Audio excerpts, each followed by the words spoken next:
All right, then let's begin. And I'm so pleased to have you all here with us today for these lectures. I'm so grateful to Professor Wolfe, who's willing to give them.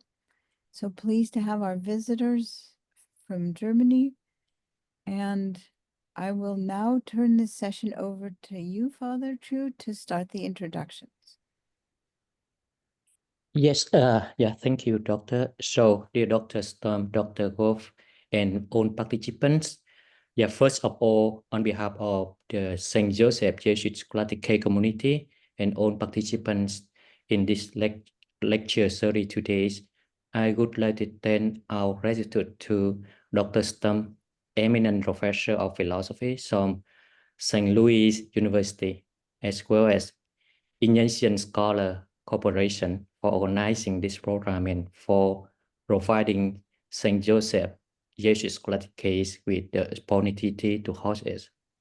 We are honored to be a part of this exceptional project. Secondly, as representative of the hosting institution, I would like to introduce our lecturer, Dr. Judith Wolfe, to our dearest participants.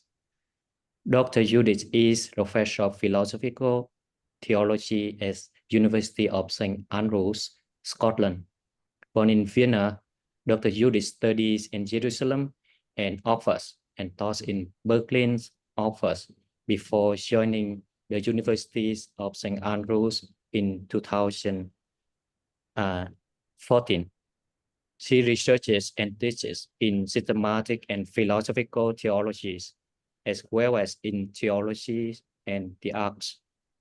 Her central research interest is in eschatology and is significant within theologies as well as within epistemology, anthropology, and ontology more generally. She has published intensively on eschatological themes in theologies, in European philosophy, especially in Martin Heidegger's, in literatures. Professor's most recent book is The Theological Imagination, published by the Cambridge University Press in 2024.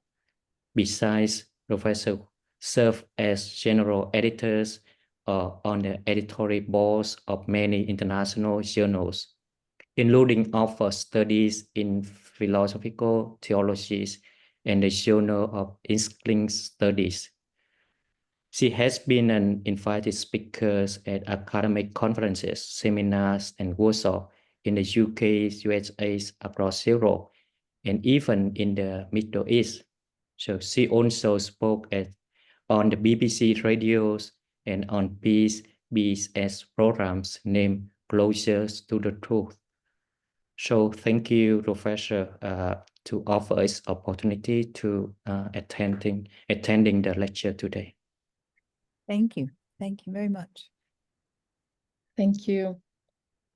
Thank you very much for for inviting me to be able to be with you for 4 lectures on the topic of eschatology.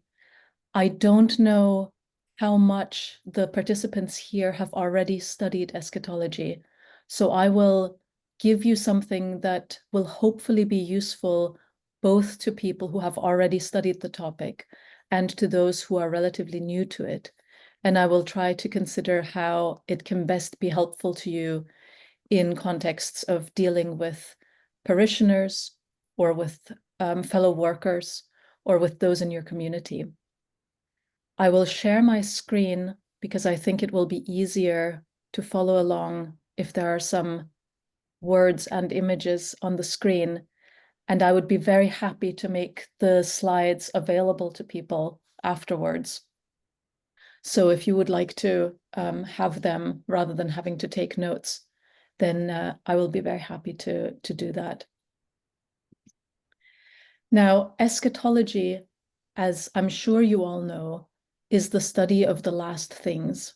It comes from the Greek word eschata, the last things, and is therefore the study of those things.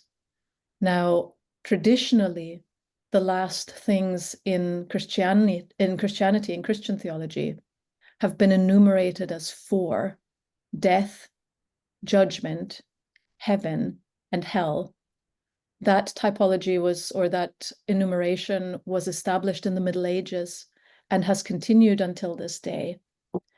But much more widely than that, eschatology is also generally the study of the end or the ends of life and of history. And when we use the word end here, we deliberately use it in both senses of the word. If you look in the dictionary, an end can be either a terminal point of something, where something stops, or the purpose, goal, or aim of something. So eschatology, or the study of the last things, is not only the study of how the world or how life will end, but also what the ends or purposes or aims of both individual life and the history of the world more generally are. And it's important to remember that when we talk about the last things, we can talk on either an individual level, we can talk about our own life and the end of that life, death, judgment, heaven, hell, or we can talk about history as a whole, because life, individual life and history are similar in that sense that they have ends or an end that we can think about. So we can talk about individual eschatology, asking questions about what happens at or after death. And we can talk about global or cosmic eschatology, what happens to the world at the end of time, if there is such a thing. And in some ways, those will have similar or different answers, as we will see later on. Now, for Christian theology, the sources of eschatology, in other words, the places where we go to find knowledge or understanding of how to think about the last things, are primarily the Old Testament or Hebrew Bible. That's where eschatology, that's where thought about the end of life and of the world begins.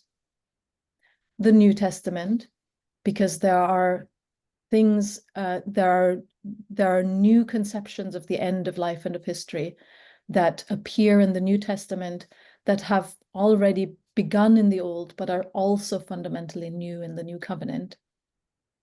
Philosophy.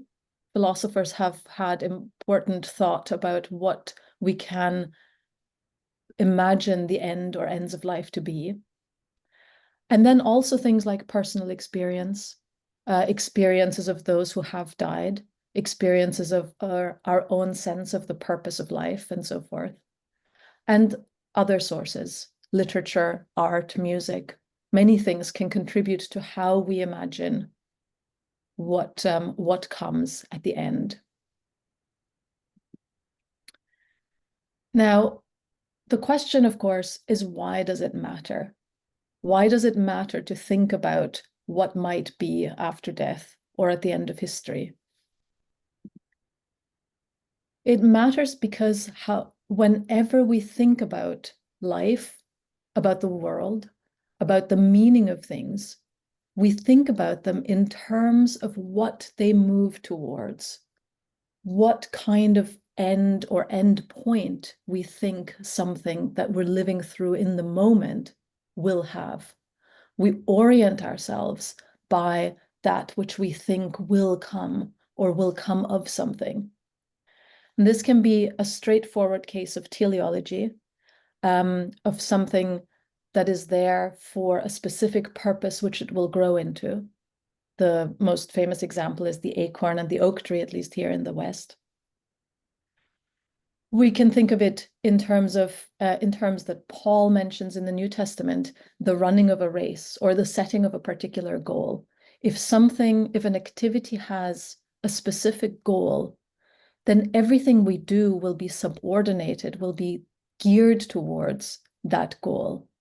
We will choose to forgo some things, to sacrifice some things, to focus on some things in anticipation of what the goal might be.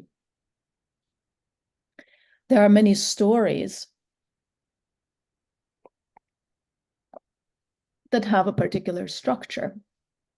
We can only think of fairy tales, for example, in light of the happy ending that we envision. So we listen to stories that have a familiar structure, knowing already how to respond to the different elements of the story in light of what we expect the end will be, the happy ending or the tragic ending. Or in our own time, many people, if you expect that that the world will end in catastrophe, that there will be a nuclear apocalypse or global warming will lead to widespread destruction, then people will also live their lives in the light of that expectation. If you expect that there will be a catastrophe and that everything will end in nothingness, you might live your life very, very differently than if you expect it to be moving towards a greater goal. So for most of Western history, the Christian teachings of eschatology have governed and structured how people have lived their lives and what people have expected or assumed to be important to achieve in history. In ordinary life, people have usually expected that the most important part of our life is that which comes after death. That we live in this world only in preparation for our eternal end. And therefore, that if we have to forego some joys or discipline ourselves in this world in order to attain something better in the next world, then that will be a life well spent. Whereas nowadays, when people generally do not believe in a life after death, at least not in the West, the priorities of life become very different. Similarly, people have, at least in the Christian West, for many centuries, expected that Jesus would come back at the end of time and that he would judge the nations, and that therefore the goal or purpose of rule, of kingdom, of social structure was to be such as to withstand the judgment of Christ and lead others to him.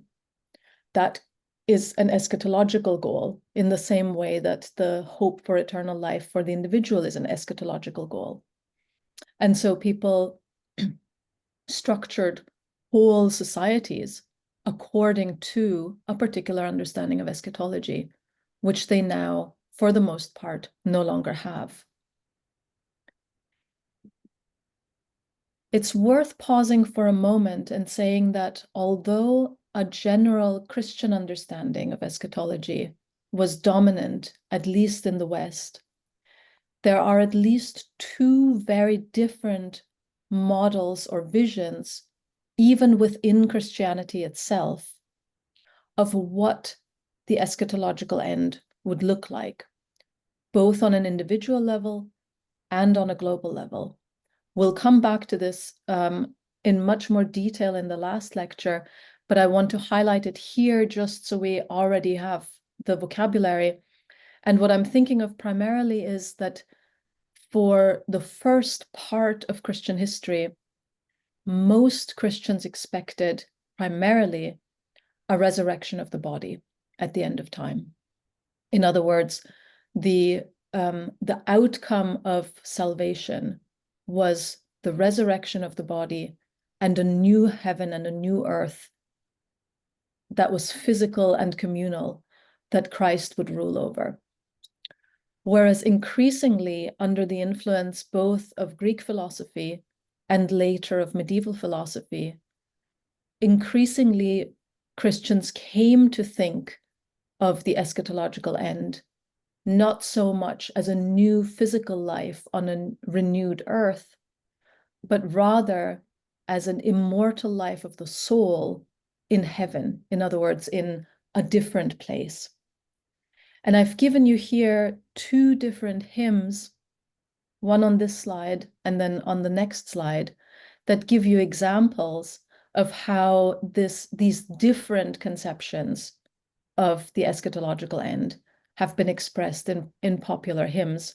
This one, Farewell Vain World, is a lovely hymn from the 19th century, which very well expresses the idea that actually we are made for some other realm, an immortality of the soul away from this world, and this world is only our temporary dwelling place. It goes, farewell, vain world, I'm going home. My Savior smiles and bids me come, and I don't care to stay here long. Sweet angels beckon me away to sing God's praise in endless day, and I don't care to stay here long. Right up yonder, Christians, away up yonder. Oh yes, my Lord, for I don't care to stay here long. I'm glad that I was born to die, from grief and woe my soul shall fly, and I don't care to stay here long. Bright angels shall convey me there, away to New Jerusalem, and I don't care to stay here long. If you contrast that with these snippets from two other hymns by a 19th century hymn writer, you'll see the difference. This one, Horatius Bonar, who is most famous for I Heard the Voice of Jesus Say, which is a beautiful hymn. He thought much more in terms of a renewal of this world. Come, Lord, and wipe away the curse, the sin, the stain, and make this blighted world of ours thine own fair world again. Or, come and make all things new, build up this ruined earth, restore our faded paradise, creation's second birth. So you see the difference between a hope for a renewal of this world in which we will dwell again in our resurrected bodies, and the hope for heaven elsewhere, where we will fly after death and our souls shall be free without the body. We'll come back to that later on, but I wanted to flag it just right now. Now, I have said that people nowadays, generally, at least in Western culture, no longer tend to believe in a religious eschatology. They no longer tend to believe that Jesus will come again at the end of time to judge the living and the dead, that there is a heaven or a hell, that there is a resurrection. And it might be tempting to think that because they have rejected all of that, they no longer think in terms of ends at all. But that is simply not true.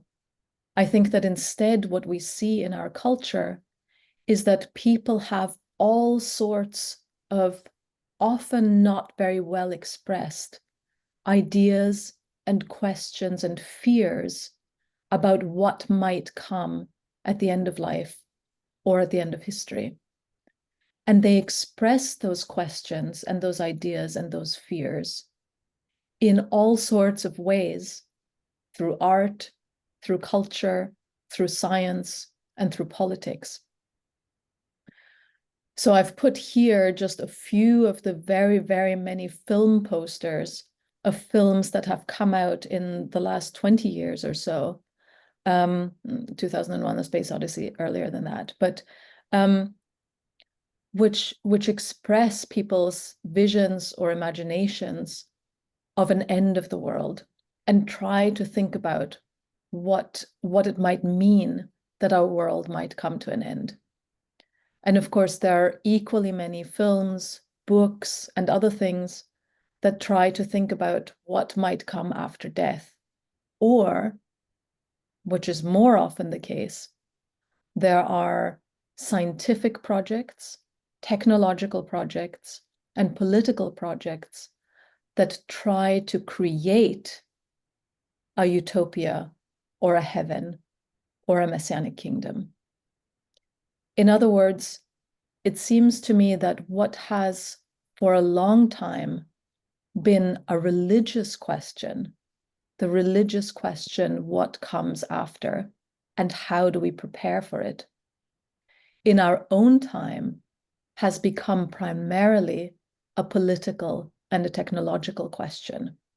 How do we create the end or the heaven that we long for? And very often, the way in which people try to bring about the hoped for end leads to even greater suffering and oppression than they tried to alleviate. Because it seems to me that if religion teaches us anything, it is that we as humans cannot engineer, we can't bring about our own ends, our own last things. Those are promises of God that we await and that we hope for and that we participate in. They are not things that we set for ourselves.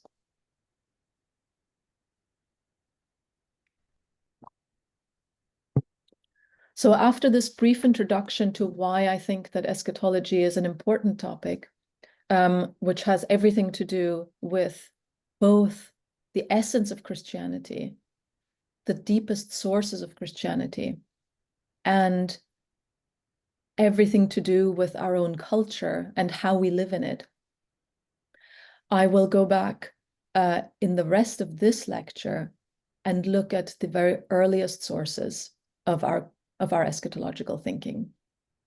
So what we will do over the course of these 4 lectures, of these 4 weeks, is 4 things. Today, in the rest of this lecture, we will look at the Old Testament or Hebrew Bible. We will think about where in the Old Testament and Hebrew Bible thought about eschatology, about the last things, arises.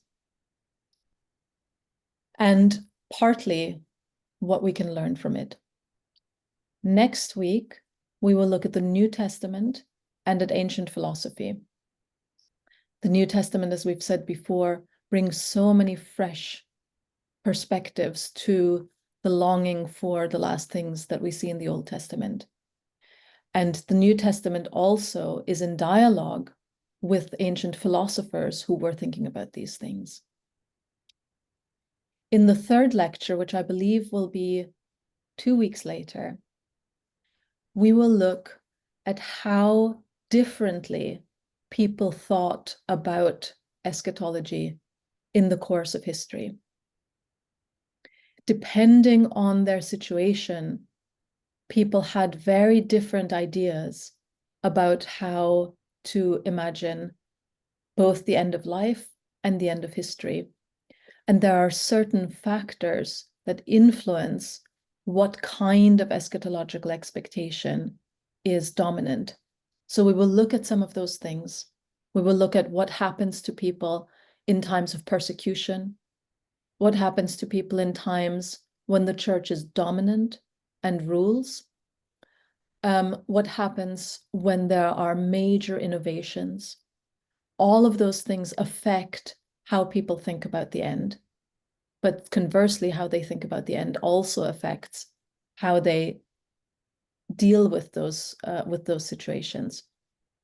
And we will look a little bit at how artists and authors have thought about the last things. And then finally, in the last lecture, we will talk in more detail about Christian eschatology today, about how we are to think about these things and how we are to communicate them with others. And we will do a little bit of that throughout the lecture series. So let's begin by looking in a little more detail at the Old Testament. The first question to ask is in what contexts of the Old Testament, in what kind of clusters of ideas does thought about the last things, about eschatology, arise? And I think that there are 4 main contexts. The first and most important one is creation. When the Old Testament talks about the creation of the world, it always already envisions the world as purposefully made, and therefore as made towards some end or ends. The second context is covenant. throughout the history recounted in the Old Testament, God makes covenants with individuals, with tribes, and with nations. And it seems that those covenants are part of the purpose of creation that is meant to bring about the purposes for which God created in a more intense and fuller way. The third context, and these are all interrelated, is justice and peace, what in Hebrew we call shalom. So when the Old Testament talks about eschatology, about the last things, it very often talks about them in the context of the achievement of justice, of righteousness, of restoration, and of peace. And then finally, especially in the post-exilic literature, eschatology is closely related to the Messiah, to a figure that is anticipated or prophesied that will help to bring about the ends to which those other contexts point. We will come back to all of those contexts in just a moment, but first we need to talk for a moment also about genres. In other words, in the Old Testament, there are many different kinds of texts.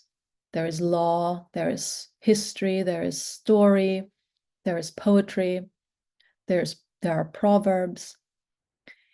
And the last things, the eschata, are most often talked about in two specific genres of Old Testament writing: prophecy and apocalyptic.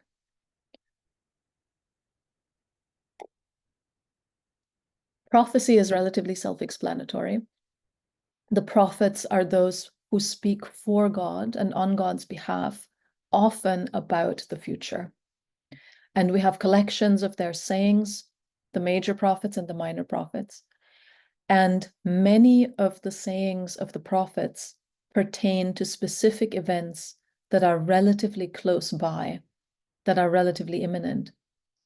But some of the greatest prophecies seem to pertain not to specific situations in political life or national life, but to the very end state, to the last things of the world, of Israel and of the world.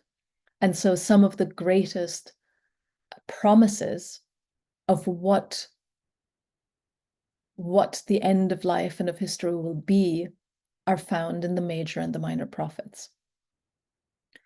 More specifically, there is a genre of Old Testament literature which we call apocalyptic. Apocalyptic, of course, also from the Greek word for unveiling, a revelation. Apocalyptic is often connected to prophecy, but sometimes it's also its own genre.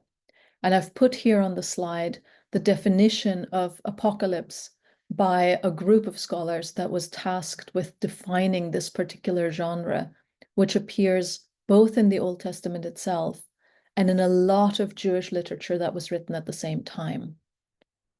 They define it as follows: apocalypse is a genre of revelatory literature with a narrative framework in which a revelation is mediated by an otherworldly being to a human recipient, disclosing a transcendent reality which is both temporal, insofar as it envisages eschatological salvation, and spatial, insofar as it involves another supernatural world.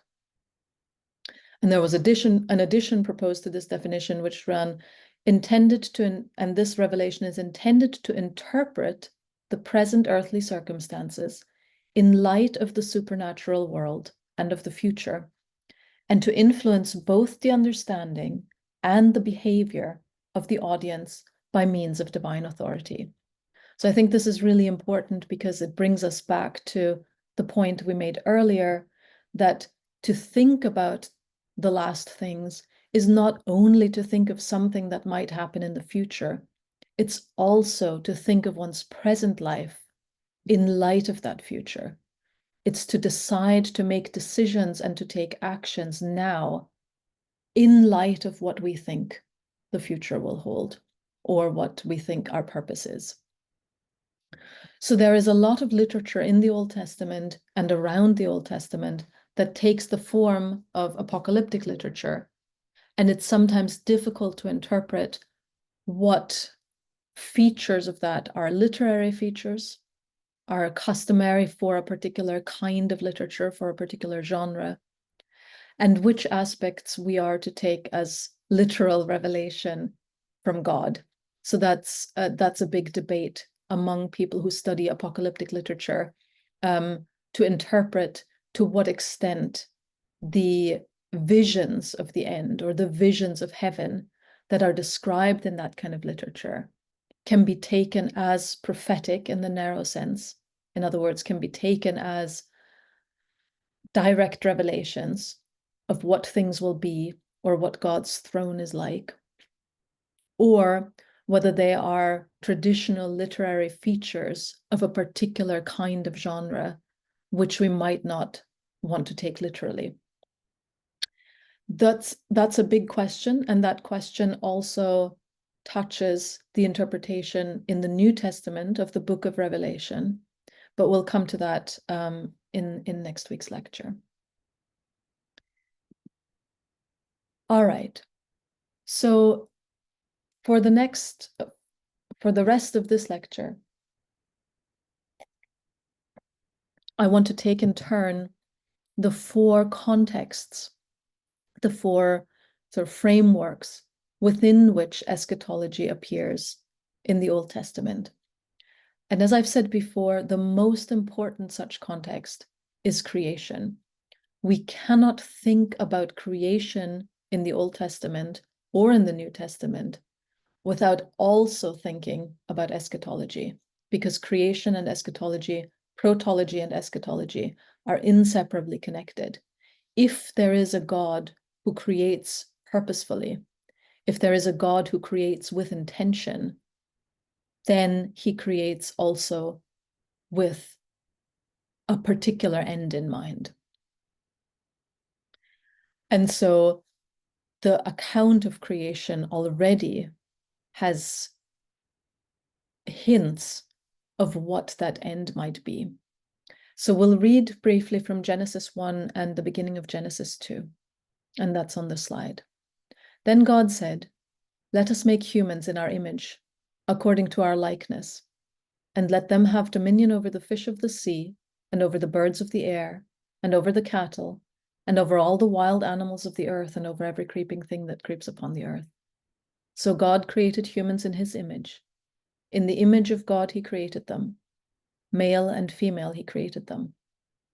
God blessed them, and God said to them, "Be fruitful and multiply and fill the earth, and subdue it, and have dominion over the fish of the sea, and over the birds of the air, and over every living thing that moves upon the earth." God saw everything that he had made, and indeed it was very good. And there was evening, and there was morning, the sixth day. Thus the heavens and the earth were finished, and all their multitude. On the sixth day, God finished the work that he had done, and he rested on the seventh day from all the work that he had done. So God blessed the seventh day and hallowed it, because on it God rested from all the work that he had done in creation. These are the generations of the heaven and the earth when they were created. So what is one of the things that is, well, I want to highlight two things that are interesting about the way in which this passage has been read by ancient Jews, by Jews throughout the ages, and also by Christians. The first thing I want to say, which you're all familiar with, I'm sure, is that there are two words used for image in the text in Hebrew. Dmut and tselem, tselem and dmut, image and likeness. And there is a long traditional interpretation that those two things refer not exactly to the same thing, they're not exactly synonyms, but rather refer to both the beginning and the end of the human person. God created humans in his image from the beginning. From the beginning, they were made like him in some sense. And that's why they are to have dominion over the creatures of the earth, just as God has dominion over the world, and why they are to multiply and enjoy the earth. But he also made them to become more like him, to become his likeness. That is their eschatological end. They are already like God, but only through their life on earth, through their faith in God, and particularly through their love for each other and for the world, can they grow to become like God in a more intimate sense. Because God in himself is a relationship of love between the three persons of the Trinity. And so there is never anything static about God that is always already there and therefore and non-dynamic. God is always already fully God, but he is also always in action, in motion, dynamic. And humans can only learn to be like God when they learn to love as God is love, and when they learn to be drawn into the life that God already is. So to be made in the image and likeness of God is both a protological and an eschatological calling. It's both something that we already are and something that we are called to be, that the whole history of the world and the whole life of the human is meant to foster and to bring about.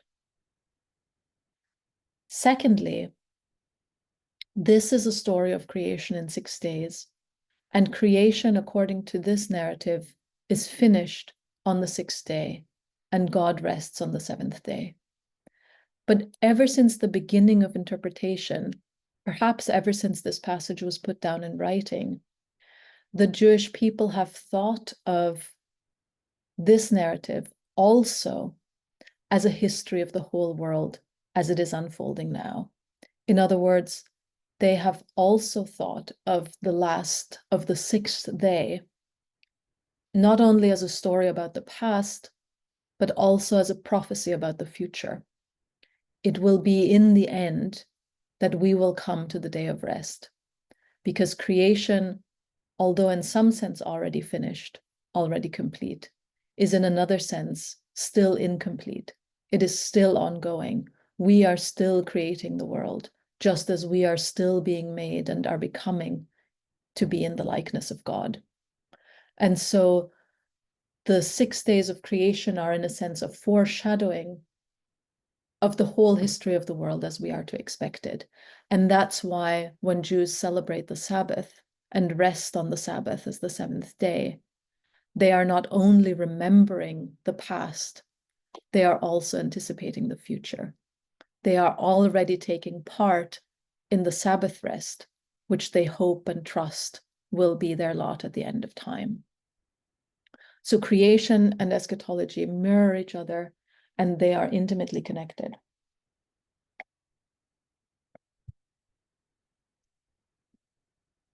The second context, which is closely related to the first, is covenant.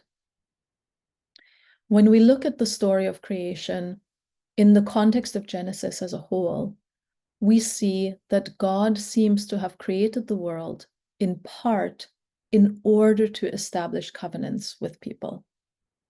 And in light of what we have just said about image and likeness, that makes perfect sense, because he is drawing us closer and closer into relationship with him.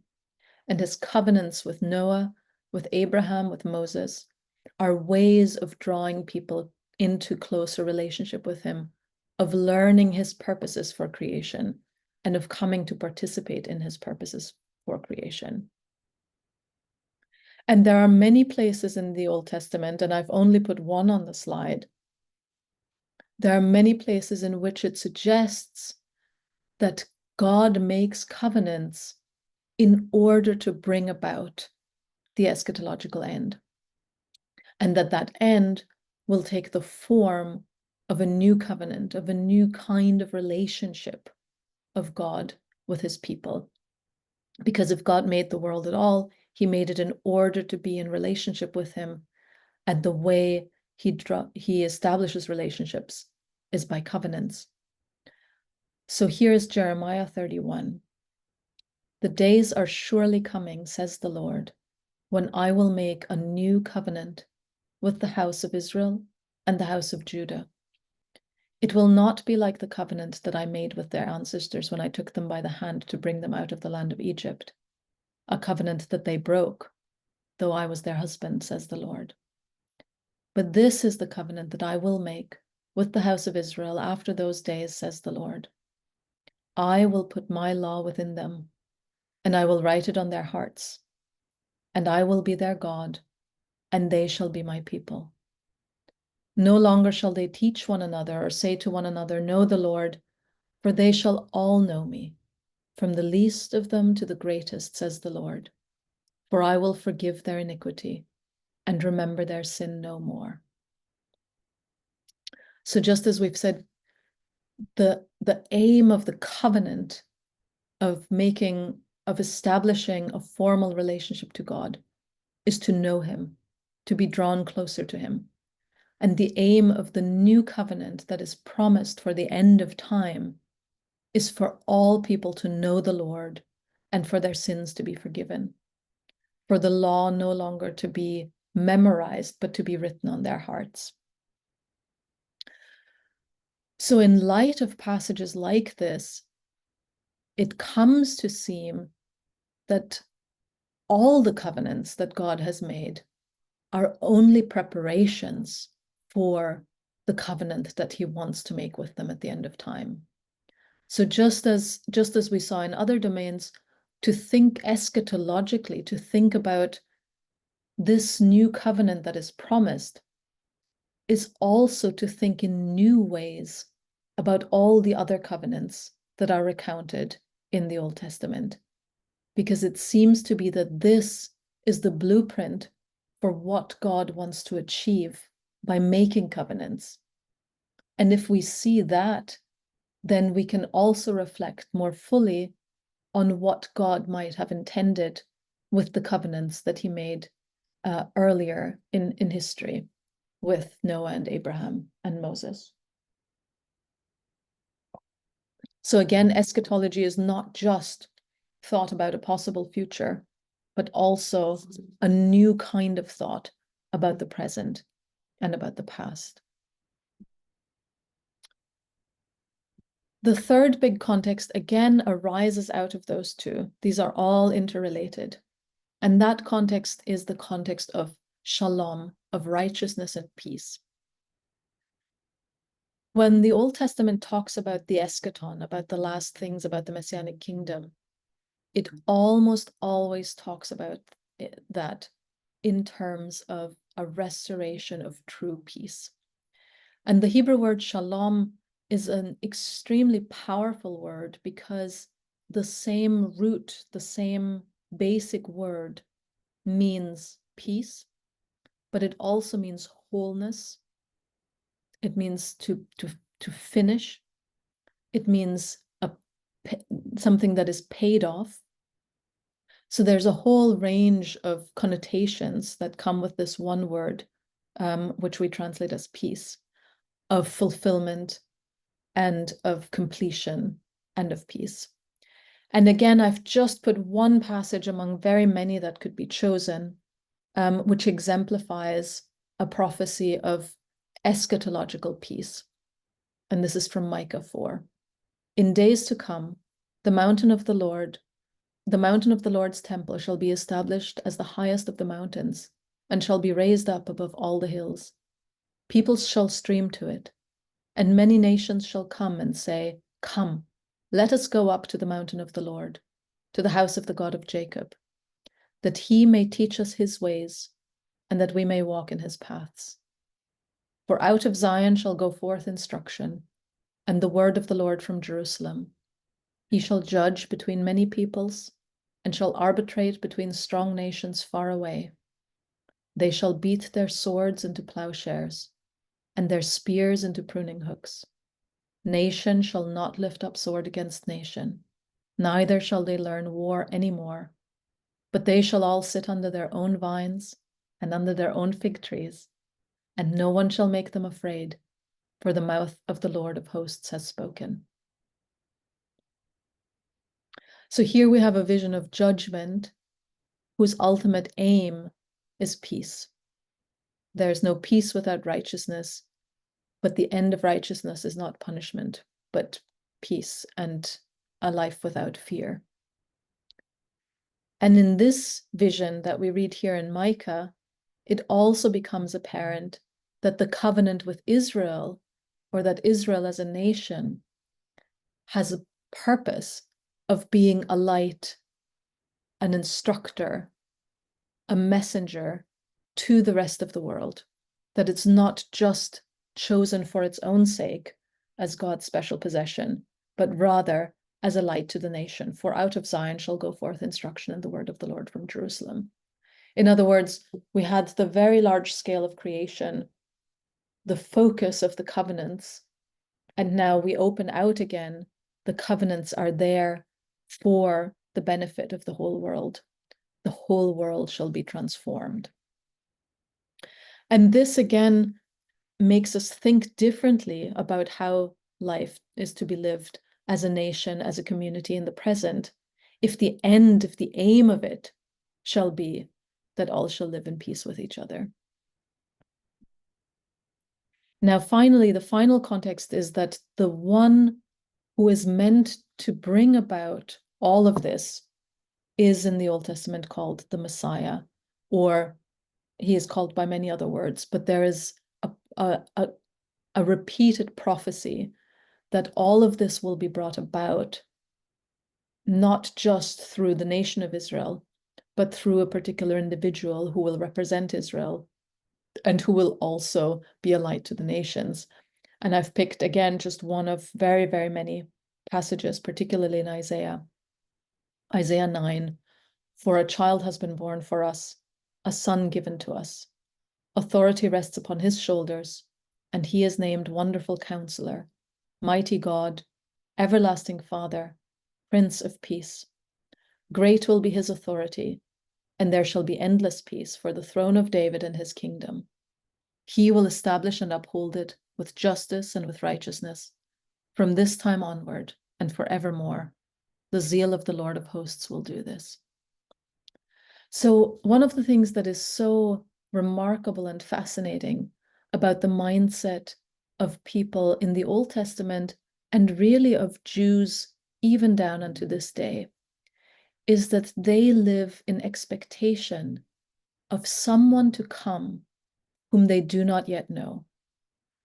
That they know that the world will not be finished, that their own purposes will not be fulfilled, that they will not be able to live in the peace for which they were made until someone comes whom they do not yet know, until that child is born to us, until that son is given, the Messiah.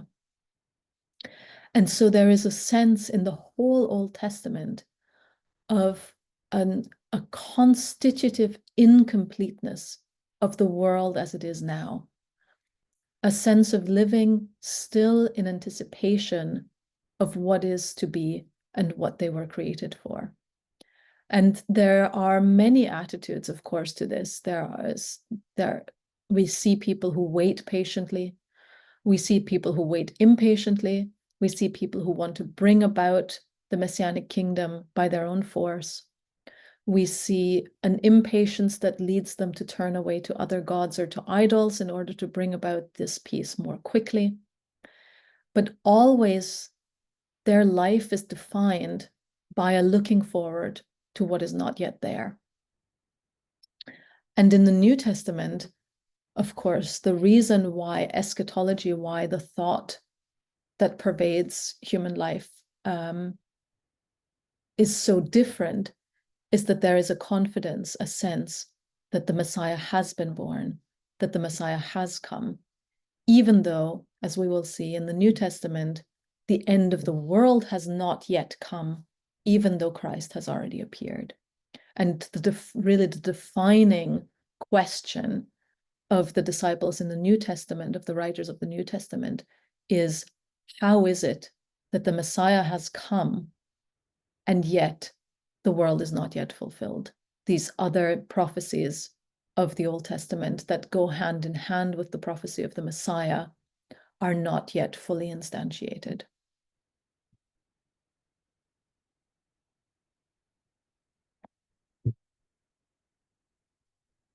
So to conclude today's lecture, we've seen several important things through the study of these very few select passages from the Old Testament. The first is that for the Old Testament, and this continues to be true within Christianity and is very important, I think, for a Christian outlook on the world, is that creation is both complete and incomplete. God has made the world good. The world is already good. And yet, the world bears in itself the promise of a fulfillment that is not yet fully realized, and in light of which we must live. So creation is there for purposes that are being worked out and that will be worked out and that we are called to participate in. And Jewish liturgical life, the celebration of the Sabbath, the temple, those are all the ways in which Israel tried to participate already in the looking forward to the end of creation. Secondly, the end or purpose of creation is covenant. If God is love, and if God made the world out of love, then God also made the world for love. God made us so that we would love one another, that we would love him, and that we would be drawn more closely into his own divine life through covenants with him, through being set in relationship with him, both as individuals and as communities. Thirdly, the covenant with Israel is both unique and a preparation for a wider covenant of peace. Israel, in other words, is not elected by God merely for its own sake, but in order to be a light to the nations, to show God's love and care as an example, but also as a messenger of God's love for the world as a whole. Fourthly, the Messiah is to be the one who brings this about. And that's, of course, the move to the New Testament. And lastly, and this we have not really talked about, but it's important to flag, that in the Old Testament, unlike in the New, there is very little sense, if any, of a life after death. In other words, the Old Testament prophecies of the Messianic kingdom all seem to suggest a continuing life on this earth, perhaps without death, but certainly not after death.